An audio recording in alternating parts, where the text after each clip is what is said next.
Radio Educación presenta El fin justifica a los medios. De las rotativas a la fibra óptica. Radio, prensa, televisión, internet. El fin justifica a los medios. Expresiones mediáticas contemporáneas. Hola, ¿qué tal, amigas, amigos? Qué bueno que están en sintonía con esta revista radiofónica dedicada a la comunicación.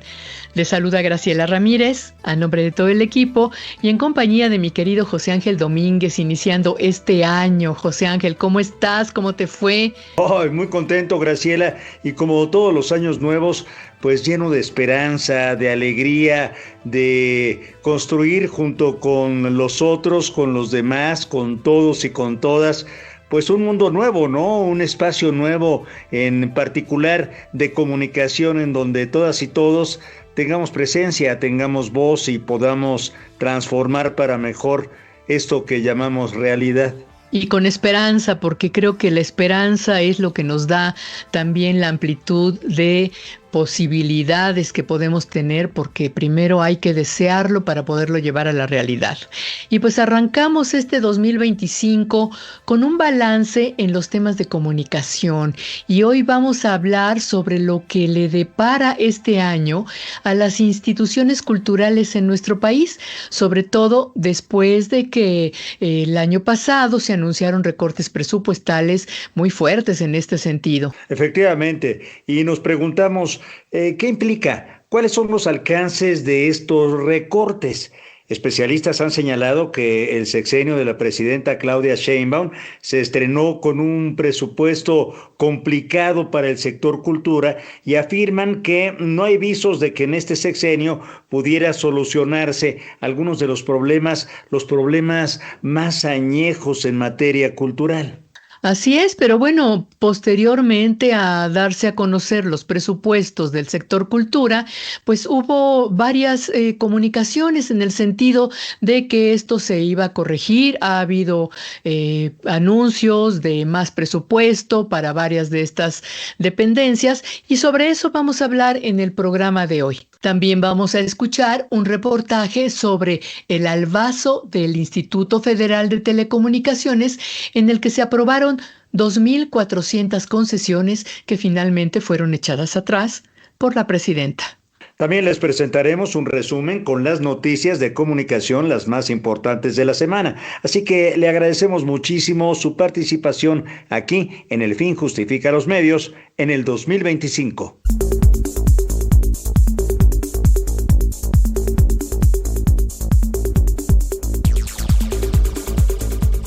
Nos da muchísimo gusto saludar a todas las personas que nos escuchan al aire por alguna de nuestras frecuencias, a quienes lo hacen a través de nuestras emisoras hermanas o vía internet. Les recordamos que pueden escuchar el podcast del programa en las redes sociales y desde luego en la página de Radio Educación. Es www.e-medioradio.edu.mx/El Fin Justifica los Medios. Estamos en las redes sociales, en X como @Radio El Fin, en Facebook como El Fin Justifica los Medios, y en WhatsApp hay un número para dejar un mensaje: 55 12 33 29 15. Les invitamos ahora a escuchar Notimedios, un recuento de las noticias de comunicación más importantes de la semana, realizado por nuestra compañera Ángeles Medina. Notimedios. El comisionado de la Policía de Caminos en Celaya, Jesús Rivera Peralta, será investigado por ser omiso en las indagatorias del asesinato del periodista Alejandro Martínez. De acuerdo con la Procuraduría de los Derechos Humanos de Guanajuato, Jesús Rivera violó los derechos humanos del periodista, que fue asesinado cuando era custodiado por elementos de tránsito. Esto debido a que el funcionario asignó escoltas para traslado sin que existiera una medida para salvaguardar la seguridad del comunicador por parte de los organismos estatal o federal de protección a periodistas. Reporteros Sin Fronteras dio a conocer que en México los mecanismos de protección a periodistas deben seguir fortaleciéndose porque nuestro país ocupa el 4º lugar en la lista de países más peligrosos para ejercer el periodismo.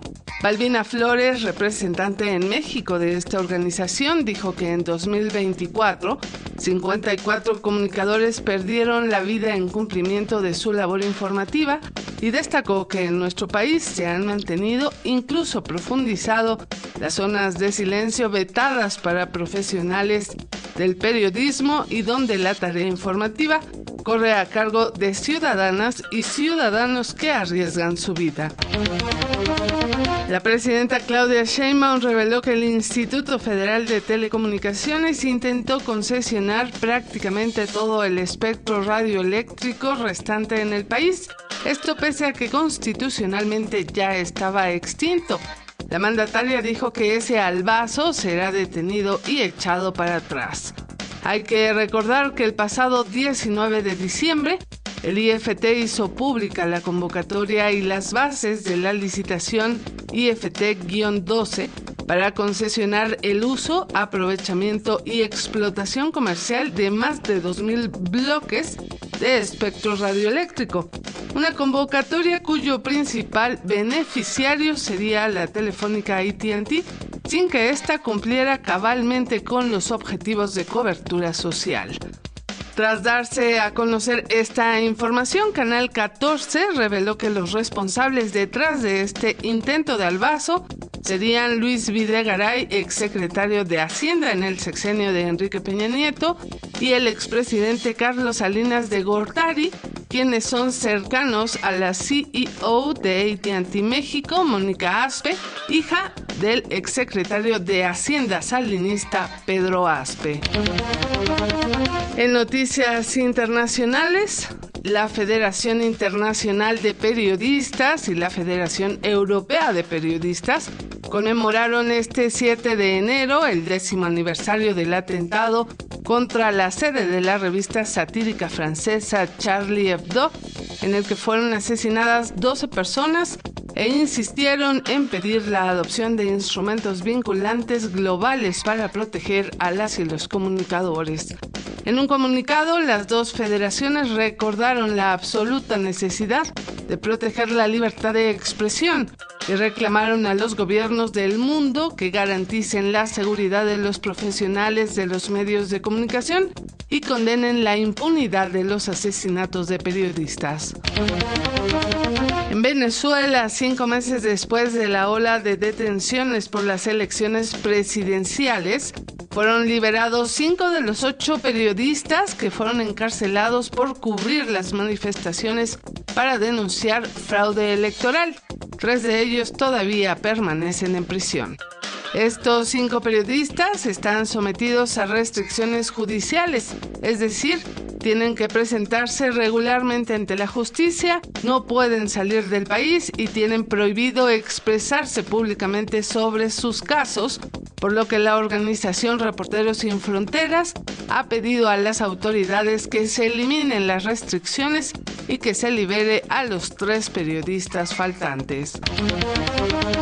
En Irán fue liberada la periodista italiana Cecilia Sala, quien había sido encarcelada por supuestamente violar las leyes de la República Islámica.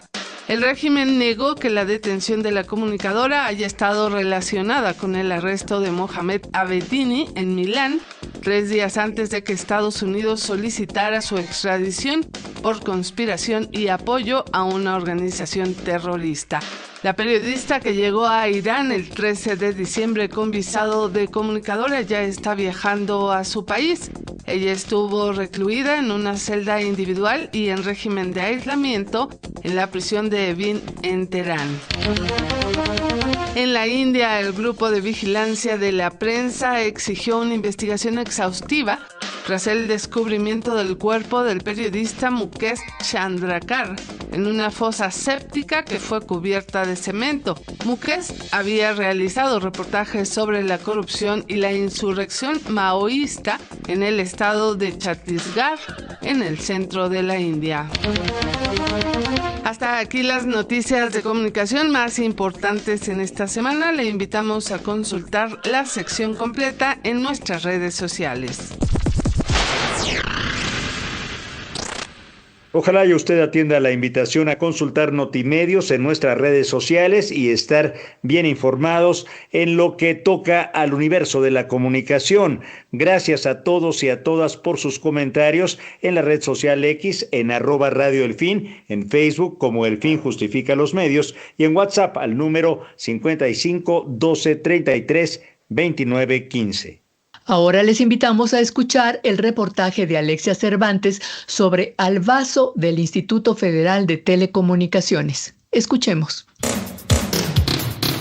El reportaje.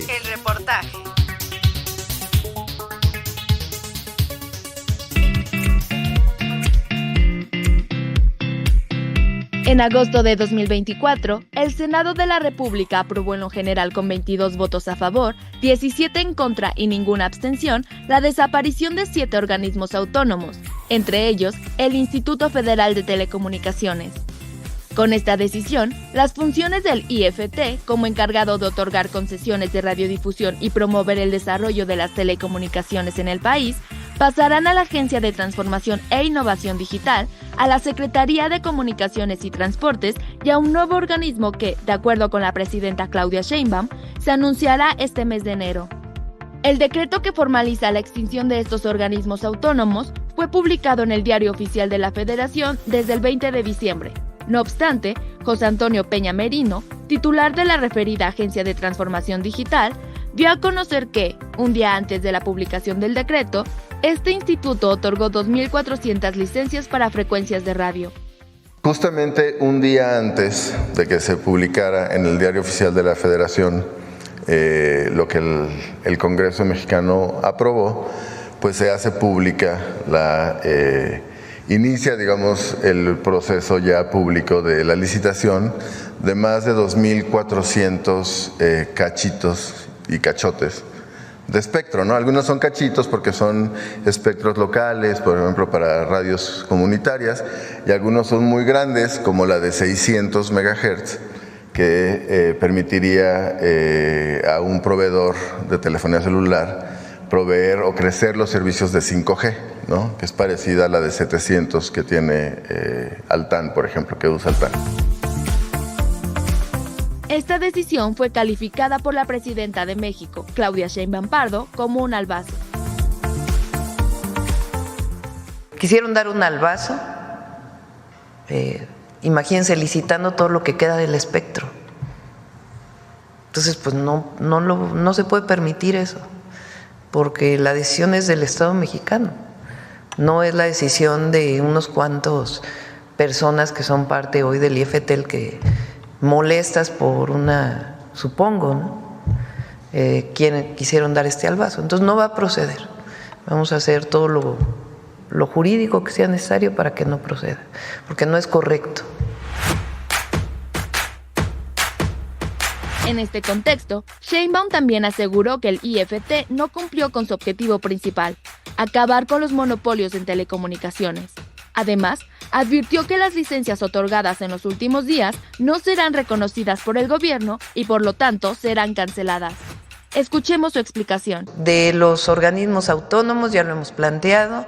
En el caso del IFT y de COFESE se crea un organismo descentralizado cuya cabeza de sector es economía y su objetivo central es evitar mayor concentración de servicios y producción de bienes, es decir, es un organismo cuya función esencial es disminuir los monopolios, que no cumplió con esa función ni el IFT ni COFESE, que por cierto el IFT nos regaló unas cuantas concesiones antes de cerrar, que se va a echar para atrás eso, ya lo vamos a presentar aquí. Queriendo seguir, quisieron hacer exactamente, un albazo, pero no va a proceder. La redistribución de sus funciones plantea retos en transparencia, pluralidad y acceso equitativo. El impacto de estas decisiones se verá con el tiempo. Como decíamos al inicio, la presidenta Claudia Sheinbaum confirmó la creación de un nuevo organismo que asumirá las funciones en materia de competencia económica y regulación antimonopolios. De acuerdo con la mandataria, este organismo dependerá de la Secretaría de Economía y mantendrá su independencia técnica, pero no la autonomía que se planteaba antes. De esto le seguiremos informando. Para El Fin Justifica a los Medios, reportó Alexia Cervantes y Karen Sanabria.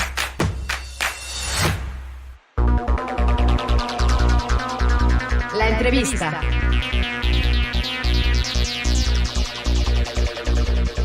Expectativas para la cultura 2025.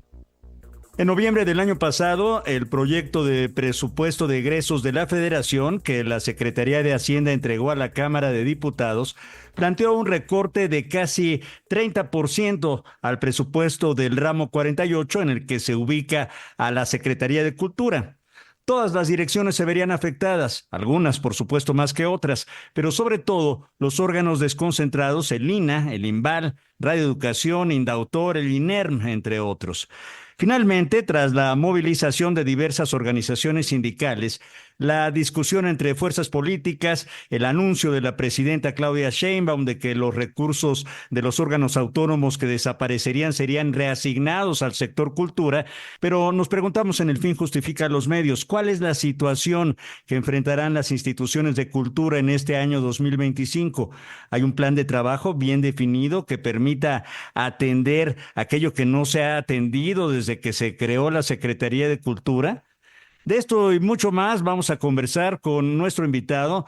Él es el periodista Eduardo Cruz Vázquez. Él está dedicado al análisis del sector cultural desde hace muchos años. Es coordinador del Grupo de Reflexión sobre Economía y Cultura, GRECU, y columnista del Sol de México. También ha sido agregado cultural de las embajadas de México en Chile y Colombia, y recientemente publicó un libro que lleva el título de Vislumbres del sector cultural.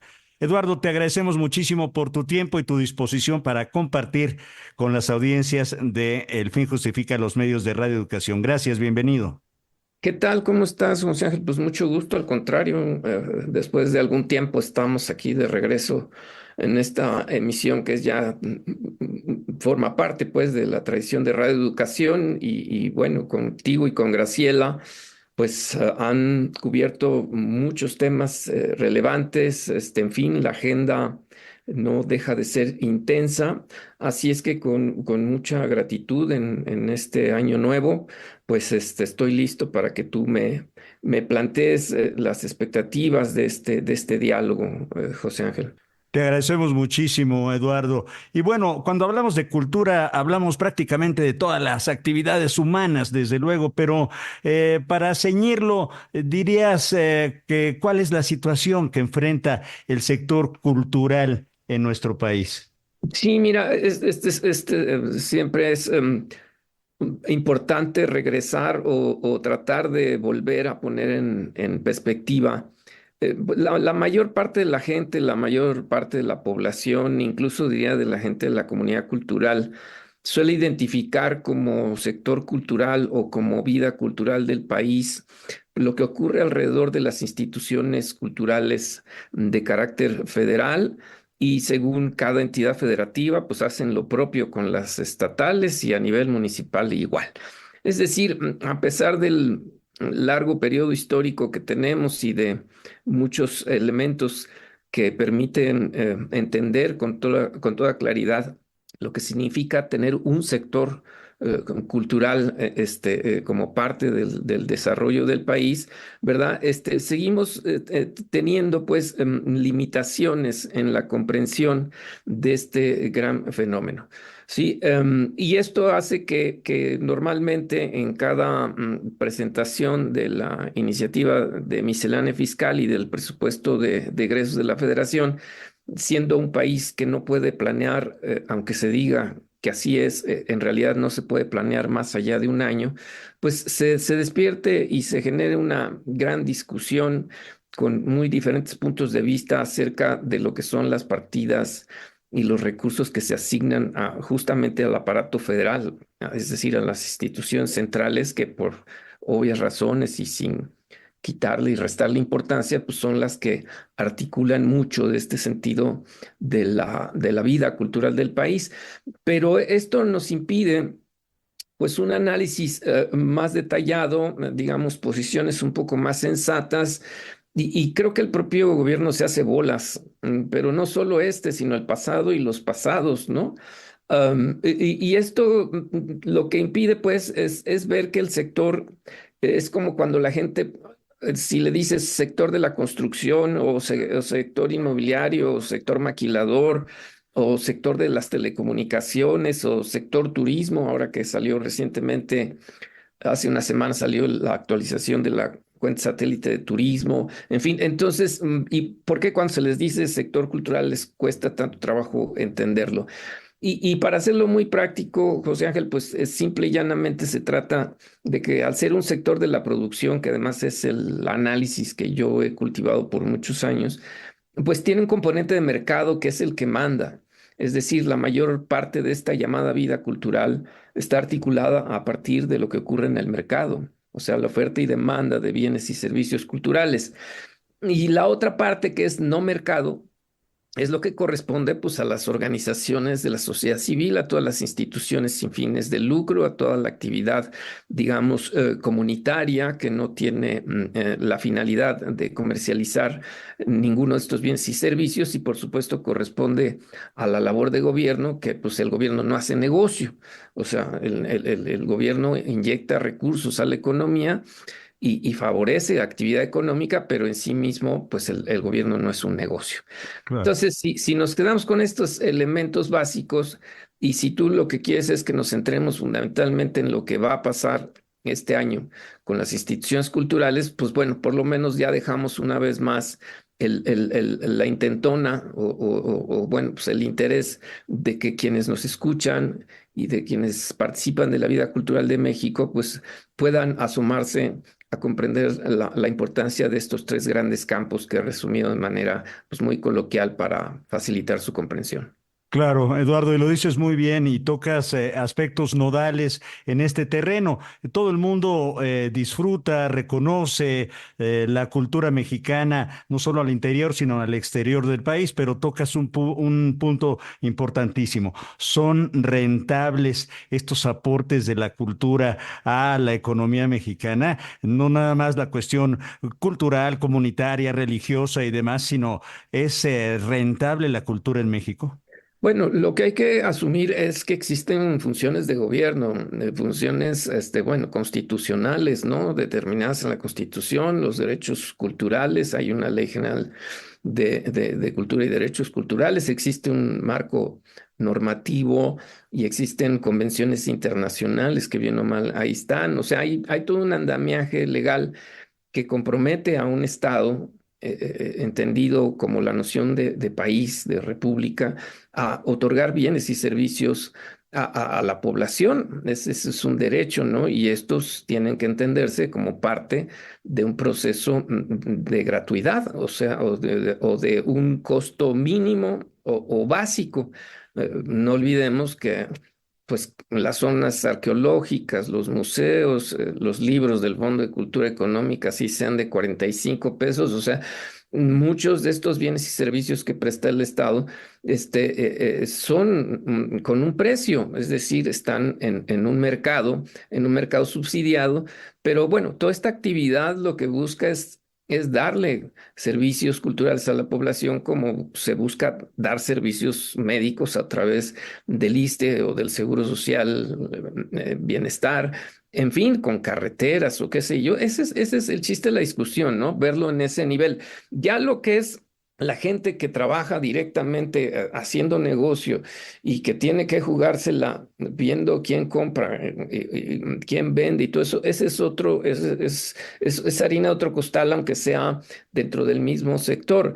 Y por eso tenemos la fortuna ya desde hace una década, en el 2024, el INEGI cumplió 10 años. de estar realizando la cuenta satélite de la cultura, en la que el Greco tuvo tanto que ver y que seguimos siendo pues parte de un proceso de divulgación, creo, únicos en este escenario, que es un esmero porque la gente conozca la estadística cultural. Bueno, pues como dicen en el béisbol, José Ángel, pues ahí está la frialdad de los números.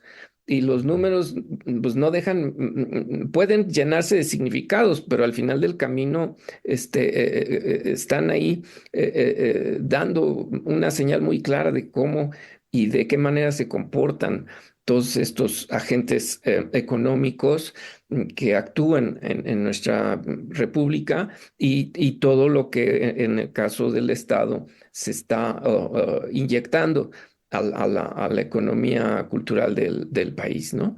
Claro, quienes trabajamos y estamos atentos a este sector, hemos visto a lo largo de los años, mi estimado Eduardo, cómo el sector cultural es el primero que es sacrificado en los presupuestos gubernamentales. ¿Cómo definirías este recorte, primero de 30, finalmente de 10% al momento, al presupuesto de la Secretaría de Cultura? ¿Y observas en este recorte algún tipo de plan de trabajo en medio de la política cultural de este segundo piso de la cuarta transformación que permita con esos presupuestos y me imagino con un plan de trabajo resolver problemas que son añejos en este sector? Mira, es muy difícil. Yo no soy de los que comparten la visión, digamos, a ver, déjenme decirlo de esta manera, o sea, em, todo el gasto público, desde que yo tengo memoria, siempre ha sido sujeto de una variable muy básica, que es, como siempre digo, tú llévalo a la economía de tu casa, entonces, o de tu forma de vida. Entonces, todos tenemos un ingreso y todos sabemos que tenemos egresos y que tenemos además aspiraciones o pendientes u obras que hacer en nuestros domicilios o necesidad de cambiar un carro, qué sé yo. Si nosotros hacemos una analogía de esa manera, se presenta algo muy normal en la economía, que es por lo general el dinero nunca alcanza. Ahora, el tema está en que justamente los rezagos que se pueden ir acumulando a lo largo de los años pueden ir marcando una enorme diferencia entre las responsabilidades del Estado, del gobierno, en cualquiera de sus niveles, y lo que la gente necesita. Y eso es palpable, por ejemplo, no solo en cultura, sino en el caso de los servicios de salud, que es donde quizás más la gente reciente, digamos, una fila gigantesca para la clínica familiar o una lista de espera para una cirugía de rodillas. O sea, entonces, ¿a qué voy con esto? Lo que ocurre es que el presupuesto dedicado a las instituciones culturales federales, ¿sí?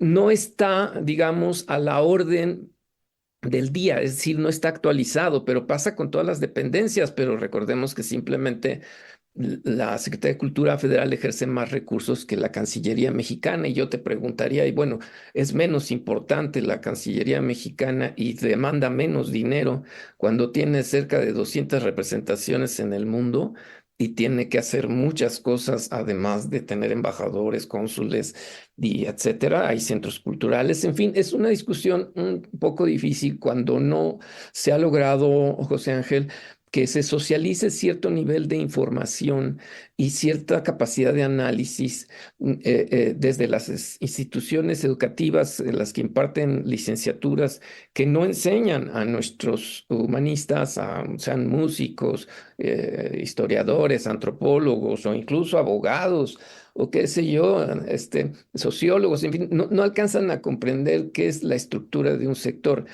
Para responderte más directamente, es evidente que hubo un mal cálculo en Hacienda, que es por lo demás un dolor de cabeza siempre, porque quienes diseñan los presupuestos y le llevan al presidente o presidenta, en este caso en turno, los dineros son, ¿cómo están los dineros? Es el titular de Hacienda. Entonces es evidente que la primera propuesta que se hizo cuando la propuesta del presupuesto para el 24 venía mal planteada.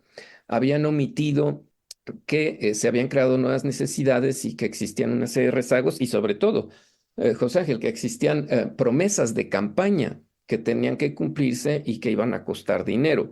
Entonces, yo creo que el empeño que pusieron no solo los sindicatos, sino también organizaciones como el Greco, Fundar, MOCAM, ADA, o sea, muchas organizaciones le hicieron la chamba a la Secretaría de Cultura Federal, generando un proceso de presión y de reflexión que lo que hizo simplemente fue tratar de poner un poco al día el presupuesto, porque si no se iban a ver en situación muy delicada para cumplir incluso los compromisos presidenciales. Entonces no fue un asunto de gracia y de buena onda decir, pues ahí les van 3,000 millones de pesos como para que ya no estén chillando, ¿no? Sino que en realidad si no le han puesto ese dinero, los dos institutos se verían en situaciones mucho más comprometidas. Ahora, lo que pasa es que al final ese dinero se va a ir para esos institutos y no sabemos qué va a pasar con las otras dependencias, porque pues evidentemente todo indica ya al inicio de año que no habrá reasignaciones, aunque las puede haber al paso de los años,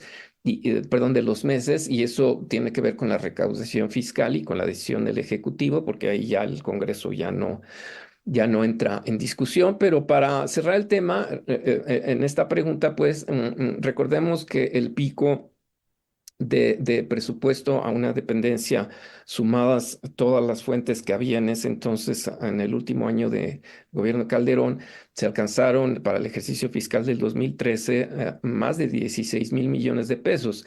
Y si tú piensas que tantos años después, sí, apenas se pasan los 15,000 millones de pesos y tú piensas lo que ha pasado con la economía a lo largo de más de una década, pues te puedes sacar las cuentas de lo que va a implicar en costo de dinero darle a las instituciones lo necesario para que garantice el derecho y el acceso a la cultura. Entonces, es evidente que se va a vivir un año más de como dijeron, apretarse el cinturón, o de austeridad republicana, o de vamos a hacer más con menos, vamos a cuidar más el dinero, en fin, bájenle aquí, bájenle allá, en fin, es evidente que será un año más no solo inercial, sino recesivo. Entonces, pues con eso no hay más que hacer, o sea, porque no hay capacidad de convencimiento. De lo que se tendría que hacer sería poner al día el presupuesto, y según mis estimaciones y algunas compartidas con la gente de Fundar, que ha llevado un seguimiento también detallado de esto, José Ángel, es que ahorita el presupuesto de la Secretaría de Cultura Federal tendría que estar sobre 26,000 millones de pesos. Sí, y eso, pues, si tenemos 15, estamos prácticamente 10,000 millones abajo. Sí, y bueno, pues es evidente que esto no va a ocurrir así.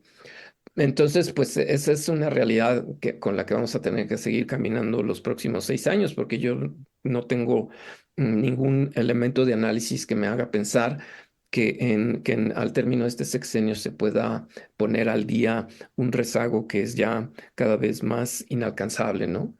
La voz que usted escucha es de nuestro invitado, una voz crítica, es Eduardo Cruz Vázquez, periodista dedicado al análisis del sector cultural, pero nos encantaría conocer su punto de vista, su opinión en torno a lo que sucede en el universo de la cultura, así que los invitamos a llamarnos, a darnos su opinión, una crítica, a algún comentario en torno al tema de esta entrevista, que son las expectativas del sector cultura en este año que empieza 2025.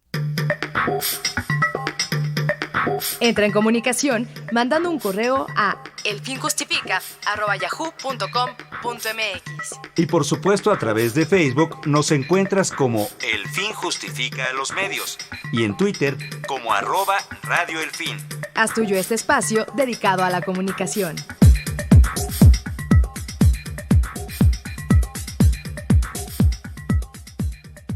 La conversación es con el periodista Eduardo Cruz Vázquez en torno a las expectativas del sector cultura en este año 2025. Y bueno, pues es un panorama complicado, no nada más en el sector cultura, sino en muchos de los ámbitos de la vida nacional. pero yo te quiero preguntar también, Eduardo, si tú consideras que al inicio de la llamada cuarta transformación se dio una visión diferente de lo que era la cultura y cómo aproximarse a ella, cómo hacer que los ciudadanos y ciudadanas tuviéramos más acceso a estas expresiones culturales.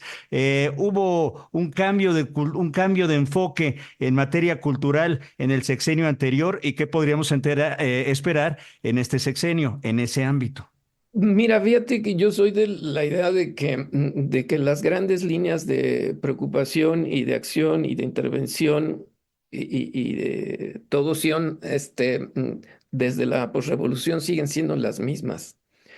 Lo que pasa es que es difícil, insisto, lo que decía hace un rato, o sea, cómo es que se logra permear cierta visión de análisis sectorial que permita no solo documentar fuentes, sino además que nuestros alumnos y nuestros integrantes de la comunidad pudieran ver esto como una materia tan común y corriente de aprendizaje desde los niveles de educación básica hasta formas de autodidactismo para comprender cómo se mueve el sector y cómo se mueve la economía y dónde están las oportunidades y dónde están, por supuesto, los puntos donde podemos ejercer presión para que él o los gobiernos reconsideren decisiones o los congresistas hagan una chamba que históricamente han prácticamente dejado de lado, porque cuando legislan sobre nuestros temas es porque ya están las cosas, digamos,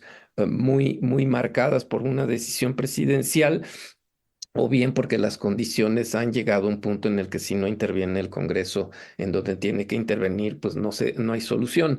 Estas grandes líneas de política cultural en nuestro sitio de Paso Libre, yo les recomiendo a todos que lean una serie que hizo el año pasado nuestro colega Eduardo Nibón, en el que analiza justamente los programas sectoriales desde la época de Salinas, que es cuando se hace el primero, cuando se creó el Conaculta, hasta el que se hizo con AMLO y Alejandra Fraustro.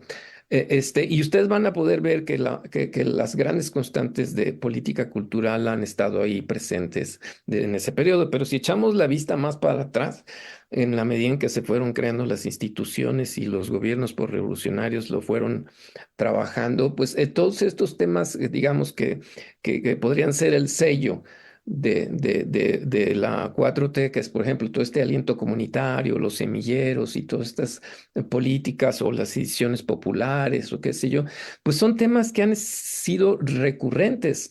O sea, que han estado ahí, que quizás con otro nombre, evidentemente a lo mejor por cuestiones históricas con ciertas limitaciones de visión, en fin, pero como se dice, al no haber nada nuevo bajo el sol, lo que vino a cambiar el rostro en ese sentido de lo que podría ser la integración de una política cultural, pues es toda la revolución tecnológica.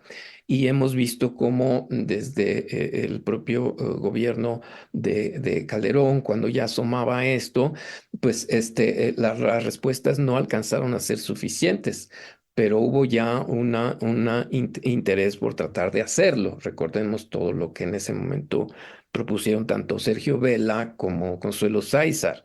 Y después ya con Rafael Tovar y María Cristina García Cepeda y así corriéndole.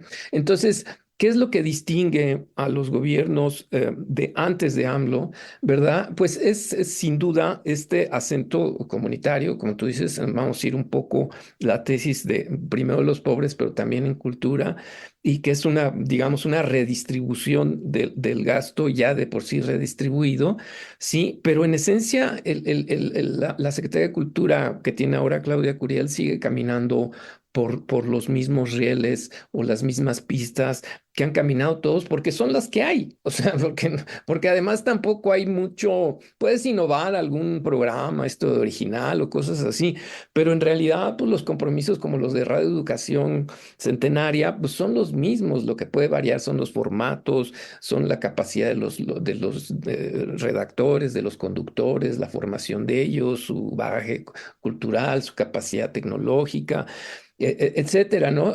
¿A qué quiero llevarte? O sea, que finalmente el problema es que no hay gran cambio, o sea, porque no puede haberlo en cierta medida y porque a lo mejor los grandes cambios que deben de haber, pues no hay dinero para hacerlos, ¿no? Ahora, déjame decirte nada más para cerrar este bloque, que siempre tenemos esa tendencia a una visión centralizada, es decir, discutimos los grandes temas nacionales porque estamos en la Ciudad de México y porque las grandes decisiones salen de aquí y porque las grandes líneas federales somos un país de escasa fortaleza en los estados, pero pues los estados de la República también tienen actividad, también tienen presupuestos destinados por sus congresos, algunas alcaldías o municipios hacen lo propio, incluso existen en algunos casos institutos municipales de cultura, hay secretarías de cultura prácticamente en todos los estados de la República, hay comisiones que se encargan también de los temas culturales, en fin, ha faltado una visión mucho más integral a pesar de los esfuerzos o de estas reuniones nacionales de cultura como se tuvo el año pasado, la primera que sostuvo Curiel con todos los directivos de los estados, en fin, eso forma parte también del gran presupuesto nacional de cultura, lo que se asigna desde los congresos estatales y que son partidas federales que llegan a los estados y a los municipios. Pero también no olvidemos, José Ángel, que las universidades públicas, y no se diga la UNAM o el caso de la UAM, en el caso de la Ciudad de México, o la UDG, en el caso de Jalisco, con la Feria del Libro y muchas otras cosas, bueno, ahí hay grandes derramas de gasto público. Y también, por ejemplo, cuando se piensa en los donativos, se cree que gran parte de ellos, si no es que todos, son desembolsos directos de los empresarios hacia las actividades filantrópicas.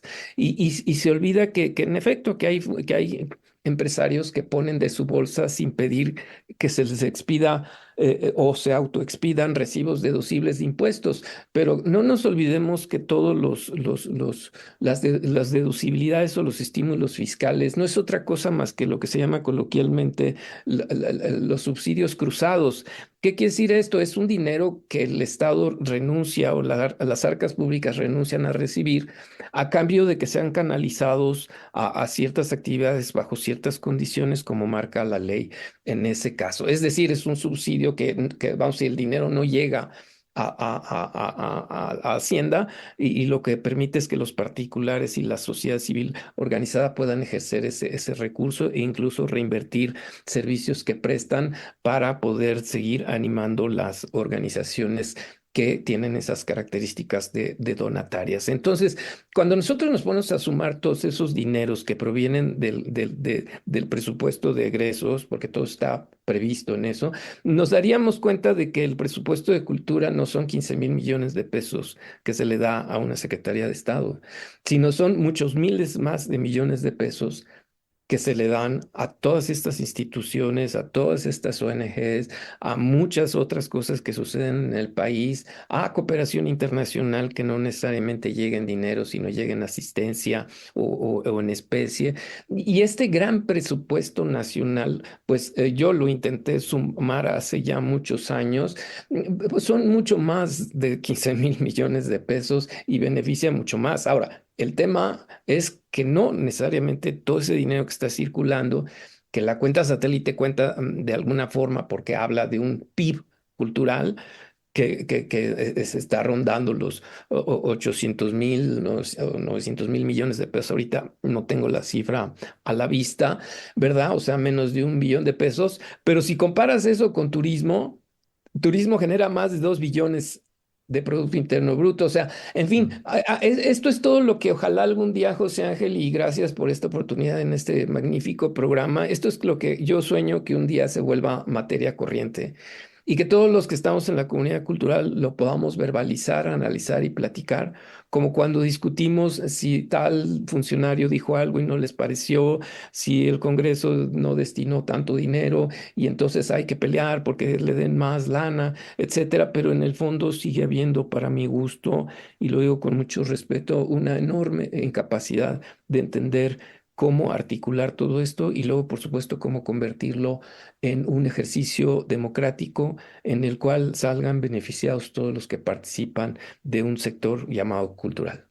Pues Te agradecemos muchísimo, Eduardo Cruz, por estas reflexiones, esta invitación a pensar un sector, pensar y repensar un sector ciertamente complejo, pero importantísimo para el bienestar, para la vida cotidiana de los ciudadanos y las ciudadanas de este país. Quiero terminar preguntándote en torno a tu libro, Vislumbres del Sector Cultural, ¿dónde lo encontramos? Hay, digamos, versión PDF, ¿cómo está la cosa? Danos esos datos. Sí, hombre, iba a decir, faltan los comerciales, porque aunque es permisionario y no concesionario, Radio Educación se valen los comerciales sin fines de lucro.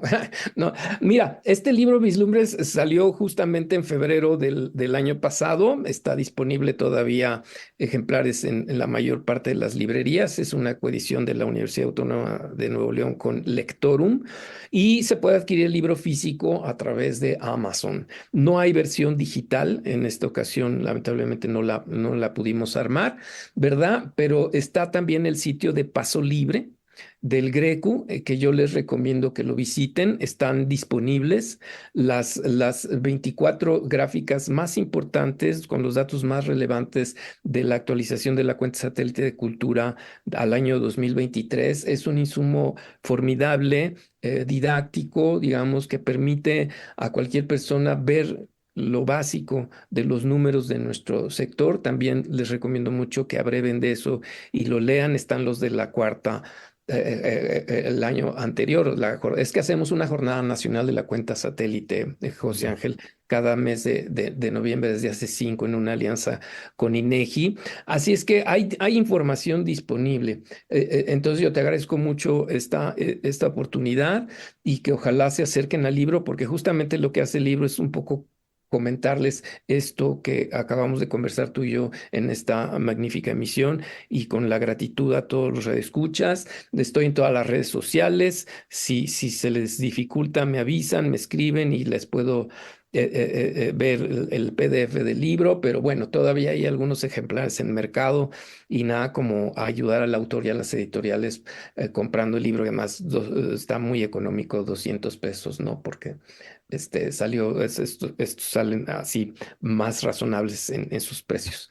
Por supuesto. Vale mucho la pena. Los invitamos a echarle un vistazo a los vislumbres del sector cultural que escribe Eduardo Cruz Vázquez. Y Eduardo, te agradecemos muchísimo, como siempre, esta charla, esta reflexión, esta invitación a seguir reflexionando. Estamos seguros que la conversación continuará más adelante, y hasta entonces te deseamos todo lo mejor del mundo para ti y para los tuyos y todos los amigos y amigas del sector cultural y del Grecu, particularmente Grupo de Reflexión sobre Economía y Cultura. Un abrazo grande. Sí, José Ángel, y no se les olvide que son los días del diseño del Plan Nacional de Desarrollo y del Programa Sectorial de Cultura de la Secretaría de Cultura. Así es que buzos caperuzos, porque hay que participar y estar al pendiente. Muchas gracias, José Ángel. Saludos a toda la audiencia. Gracias por su compañía. Hasta aquí el programa de hoy. Los esperamos la próxima semana y recuerden escuchar el podcast en nuestras redes sociales. En X nos encuentran como @radioelfin. En Facebook somos El Fin Justifica a los Medios, y también está la página de Radio Educación. El micrositio de Radio Educación es www.e-medioradio.edu.mx/ El Fin Justifica a los Medios. Hasta la próxima.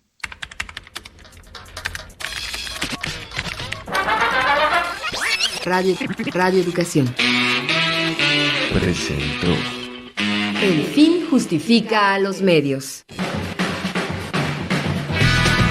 Expresiones mediáticas contemporáneas. El Fin Justifica a los Medios. Trabajamos en esta emisión del Fin Justifica a los Medios Guillermo Lagarda, Alexia Cervantes, Karen Sanabria, Ángeles Medina y José Ángel Domínguez, en una producción de Graciela Ramírez para Radio Educación.